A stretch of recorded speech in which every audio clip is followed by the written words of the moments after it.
में थे, क्या कारण रहा आप जेल कैद में आए और कैसा लग रहा है? सबसे पहले आप लोगों को सब लोग धन्यवाद करते हैं। तो मैं पिछले जो पार्टी में था और इस पार्टी में आप खुद देख रहे हैं आज जो धरना प्रदर्शन हो रहा है, जो झारखंडी के हित विचार के लिए जो बात कर रहा है, उसका सोच के विचार से, जयराम दादा के सोच विचार से आज इस पार्टी में शामिल हुए हैं और इस पार्टी को जयराम दादा के साथ कदम से कदम मिला के पार्टी को आगे ले जाएंगे। झारखंड के हक अधिकार के लिए बात करेंगे और लड़ेंगे। क्या अलग लगा सुदेश महतो जी और जयराम महतो जी में, क्या अलग लगा आपको? देखिए, जयराम दा और सुदेश दा में यही अंतर है कि अब जो पार्टी का आंसू पार्टी का जो विचारधारा था, अब धीरे धीरे समाप्त हो गया है, वो व्यापार में तब्दील हो गया है। और जयराम दा का जो विचारधारा है झारखंडी का हक अधिकार के लिए है, विस्थापित के लिए है, लड़ने के लिए है कि हक अधिकार कैसे दिला झारखंड को, वैसे झारखंड जयराम दा का सोच विचार है। लेकिन कुछ लोग जो है मौका देखते हुए इस पार्टी में आते हैं, या फिर मौका देखते हुए कभी देखिए, हर इंसान मौका का तलाश करता है कि क्या है? जहाँ हर इंसान मौका का तलाश करता है कि अपना जनता के बीच रहें, जनता की सेवा करें। हम जो पार्टी में थे, उस पार्टी में आप बैकग्राउंड देख लीजिएगा, उस पार्टी में हम हमेशा जनता के बीच में सेवा किए हैं। कोई किसी प्रकार का हो, हम सेवा ही किए हैं। तो क्या पार्टी अब जो आजसू पार्टी की थीम थी वो नहीं रही? अब वो टीम नहीं रही, अब टीम वो अब बिचौलिए लोग बीच में रह गई है, पार्टी में व्यापार वाला पार्टी रह गई है। अब तो क्या कैसा देख रहे हैं जेल कैंप का भविष्य, कैसा जेल कैंप का भविष्य बहुत आगे है और जयराम दा का सोच जो विचार है वो पूरा झारखंडी के हित विचार के लिए है, हर नौजवान के लिए है। शिक्षित करना है झारखंडी को और एक झारखंडी को आगे लेके जाना है। कुछ लोग कह रहे हैं कि सुदेश महतो का जो अस्तित्व है वो खत्म होने को चला है। वो आप तो खुद देख रहे हैं, इसमें तो हमको क्या बोलना है, आप तो खुद देख रहे हैं। अब आप उस पार्टी में रह चुके हैं, कैसा अनुभव हो रहा है? यहाँ अनुभव को पूरा लग रहा है कि खुला काम कर सकते हैं, झारखंडी की विचारधारा को आगे ले जा सकते हैं और लड़ाई लड़ सकते हैं जयराम दा में। आजसू पार्टी में कुछ बैरियर था क्या? नहीं, बैरियर क्या है, आप तो खुद भी अब जो देख रहे हैं, आप तो खुद आप बताइए ना, आप उस पार्टी में थे, क्या वहाँ फ्रीडम नहीं था, फ्रीडम नहीं फ्रीडम नहीं था। जो बातें मैं बोल रहा हूँ वो फ्रीडम नहीं था। जो हेड कमान से हाँ, ऑर्डर आया वही कर सकते हैं, फ्रीडम नहीं था वहाँ पे। इसमें सब कुछ ठीक हाँ, सब ठीक है, फ्रीडम। जयराम दा खुद फोन करके बोले हमको जिस दिन गए अगला दिन हमको खुद कॉल बैक करके किए, तो हम समझे कि जयराम दा हमको फोन किए तो समझे वो जयराम दा क्या सोच विचारधारा का आदमी है। सो तो आप उतना दिन पार्टी में रहे, क्या आपके बीच और सुदेश महतो के बीच कभी बातचीत नहीं हुआ था? नहीं, बातचीत हुआ था, सुदेश जी से बात हुआ था। जिस दिन मैं छोड़ा था उस दिन फोन आया था मेरे को, है ना, संजय मेहता जी थ्रू आया था, मेरा पास फोन आया था। तो मैं हाँ, उसी थ्रू में सर वहीं बगल में बैठे हुए थे, तो उसी का हम बात को नकार दिए। हम जो क्या बोल रहे थे आपको कॉल? हाँ, हम बोल दिए कि हम जिस रास्ते में चल गए हैं वो रास्ते में वापस नहीं आ सकते हैं अब हम। 12 बजे रात में फोन आए थे, रात्रि में 12 बजे रात में फोन आई थी। आपके साथ और आपके साथी भी ज्वाइन किया है? हाँ, बहुत से लोग, मेरे सक्रिय सदस्य लोग, मेरे भाई लोग सब ज्वाइन किए हैं और सब जयराम दा के वचन दे के गए हैं कि एक कदम से कदम मिला के झारखंड को आगे ले जाएंगे।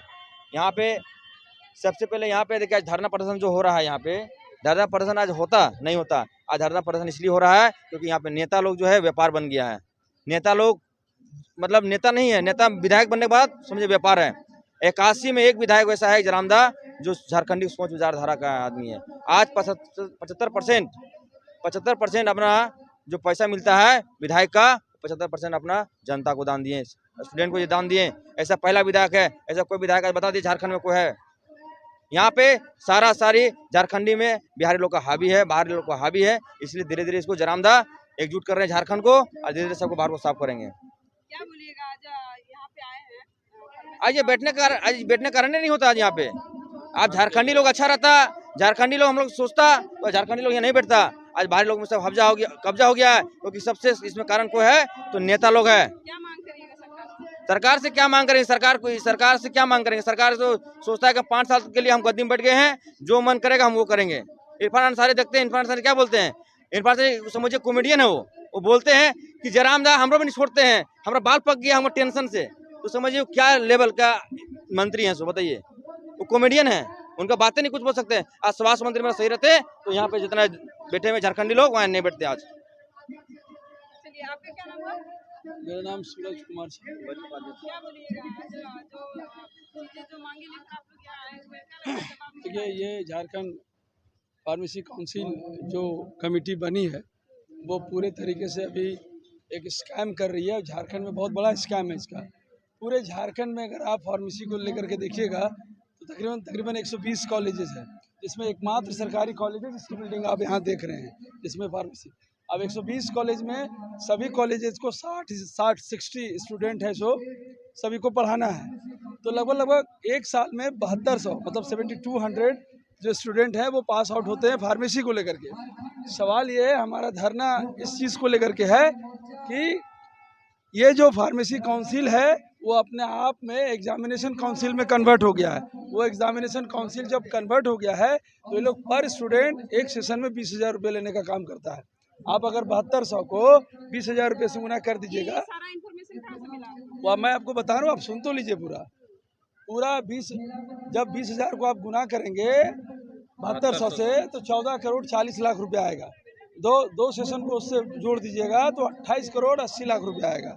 अभी जब 2 सेशन की इन लोगों की पढ़ाई जब हो जाती है तो एक सिस्टम है कि जितने भी सरकारी हॉस्पिटल हैं उसमें फार्मेसी की इन लोगों की ट्रेनिंग होती है। ट्रेनिंग के नाम पर फिर 20-20 हज़ार रुपया पर एनम लिया जाता है, मतलब 20,000 फिर 14 करोड़ 40 लाख फिर से, मतलब 14 तिया 42 हो गया और 43 करोड़ 20 लाख रुपया ऐसे हो गया।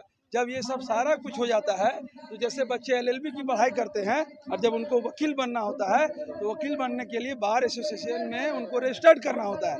ठीक उसी तरह से आप फार्मेसी के स्टूडेंट हो जाते हैं तो फार्मेसी काउंसिल में आपको रजिस्टर्ड करना होता है। तो उस रजिस्ट्रेशन के नाम पर भी 15,000 रुपये पर रजिस्ट्रेशन इन लोग लेता है।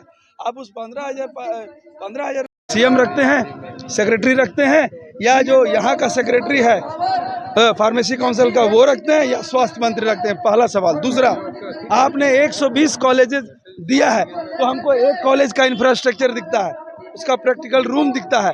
आप 119 जो कॉलेज आपने रजिस्टर्ड किया है, जिसको आपने इनरोल किया है, क्या वो 119 कॉलेज जो हैं वो सिर्फ हवा में रजिस्टर्ड है? क्या उसका कोई इंफ्रास्ट्रक्चर बिल्डिंग है? क्या उसमें 60 लोग जो पढ़ने आते हैं वो सच में आते हैं? क्या उसका प्रैक्टिकल रूम है? क्या उसका लेबोरेटरी है? इसकी सरकार को जांच करनी चाहिए। तीसरी मांग मेरी ये है कि जो 7200 छात्र छात्राएं पढ़ रहे हैं, कहीं ऐसा तो नहीं है कि पिछले दरवाजे से सिर्फ बिहार और यूपी का लोग आकर के पढ़ रहा है? क्यों? क्योंकि बिहार में एक लड़का BPSC का तैयारी कर रहा है, यहाँ जैसे जाने का कि फार्मेसी का बहाली आया है तो ये लोग तुरंत ऐसे उसको सर्टिफिकेट बना करके दे देगा।